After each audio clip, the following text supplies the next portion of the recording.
Shalom, selamat malam Opa Oma yang diberkati Tuhan dimanapun berada. Kita jumpa kembali dalam program Dewan PKLU. Saya dan PKLU membaca Alkitab bersama. Perkenalkan, nama saya Sorta Sirait, anggota PKLU Jemaat GPIB Horeb.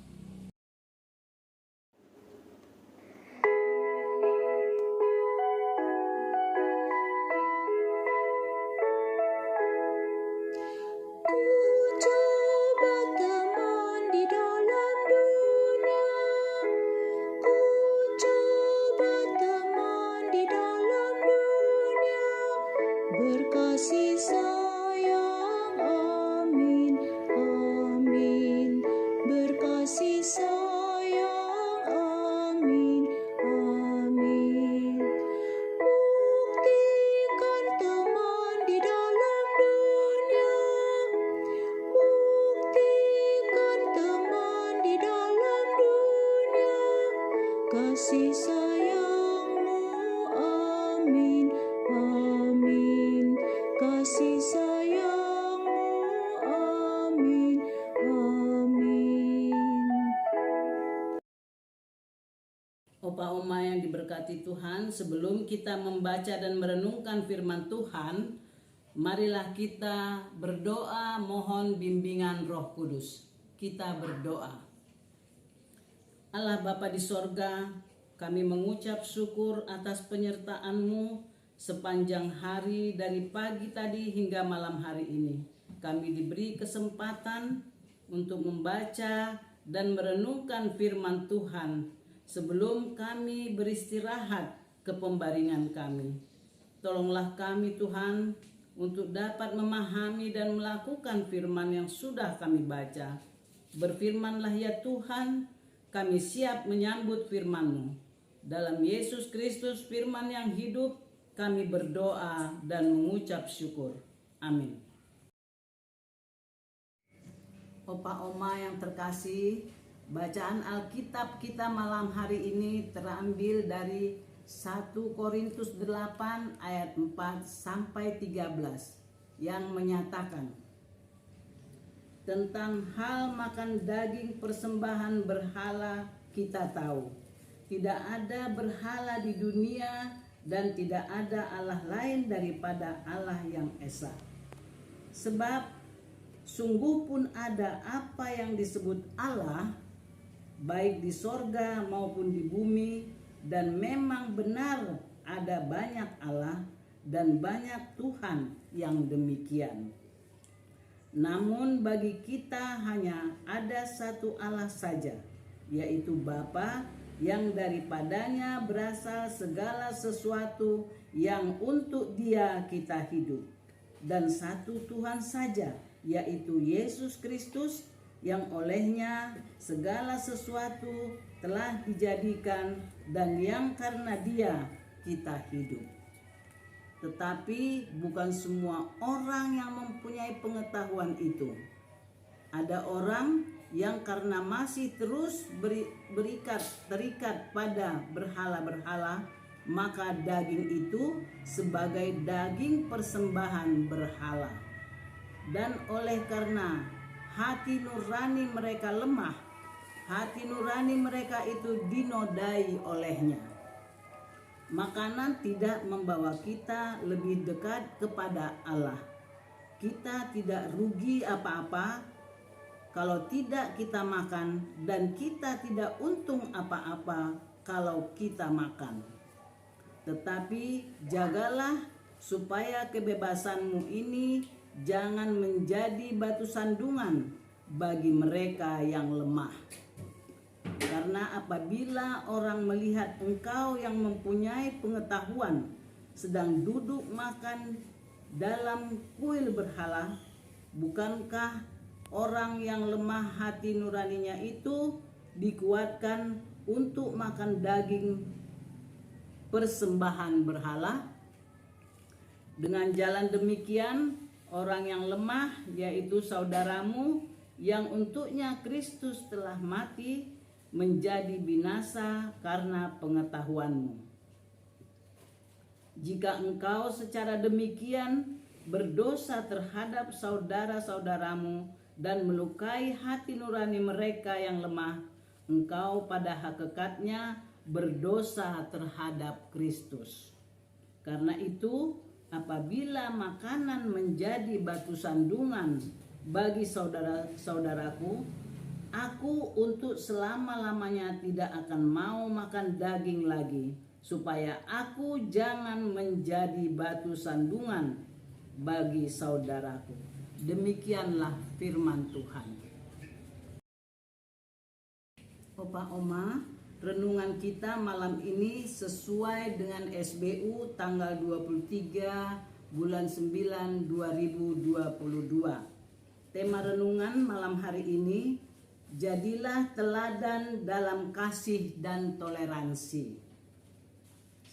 Sebagai ayat emasnya, tetapi jagalah supaya kebebasanmu ini jangan menjadi batu sandungan bagi mereka yang lemah.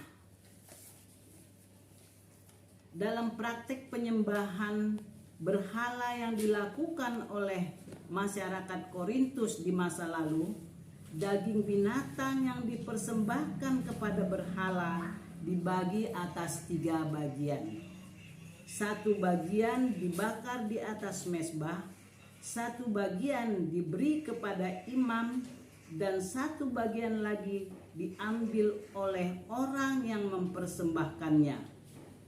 Bagian yang diberikan kepada imam adalah untuk dirinya sendiri. Jika ia tidak memerlukannya, maka bagian itu boleh dibawa ke pasar untuk dijual. Beberapa anggota jemaat di Korintus berpendapat bahwa mereka bersalah dan berdosa jika memakan daging yang dibeli di pasar atau di kuil, atau memakannya saat dihidangkan oleh keluarga, kerabat, dan sahabat. Tetapi ada juga yang berpendapat sebaliknya, sebab bagi mereka berhala tidak mempunyai kuasa apa-apa dan makanan tidak menjadi kita berkenan di hadapan Allah. Pengetahuan mereka memang benar, tetapi menurut Paulus, pengetahuan sejati adalah yang disertai kasih dan tidak memberikan kebebasan untuk bertindak seenaknya. Ayat 9. Oleh sebab itu, demi kasih, orang mesti rela melepaskan hak dan kebebasannya. Ayat 13. Jangan sampai kebebasan itu menjadi batu sandungan bagi mereka yang lemah. Sebagai persekutuan orang percaya, sudah seharusnya kita hidup saling memperhatikan dan saling memikirkan. Memenangkan dengan kasih jauh lebih baik daripada menyindir, mengkritik, apalagi sampai mempermalukan di depan orang banyak. Contoh sederhana, di sekitar kita mungkin ada orang yang punya kebebasan hak untuk bercanda kelewatan, dan baginya merupakan kesenangan dan tidak berbahaya. Tetapi sering candaan itu dipakai untuk menjatuhkan mental dan menghina kekurangan orang lain. Mengapa harus menghancurkan orang lain demi mendapatkan kesenangan sendiri? Janganlah menjadi batu sandungan, tetapi jadilah teladan dalam kasih dan toleransi.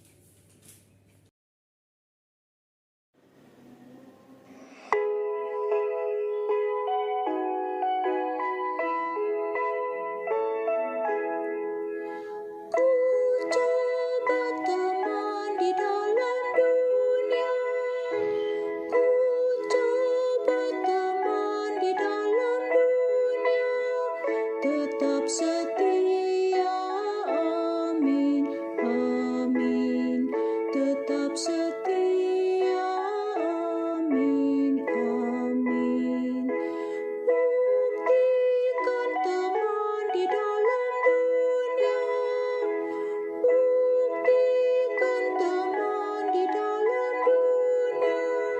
tetap setia.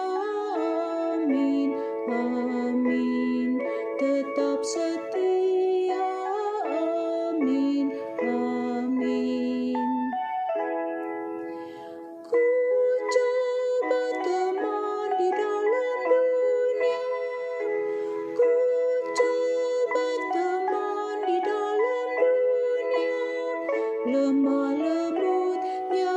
Amin, amin, lemah lembutnya. Amin, amin.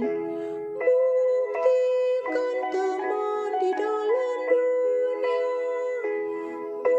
buktikan teman di dalam dunia, lemah lembutmu. Amin, amin, lemah lembutmu. Amin, amin.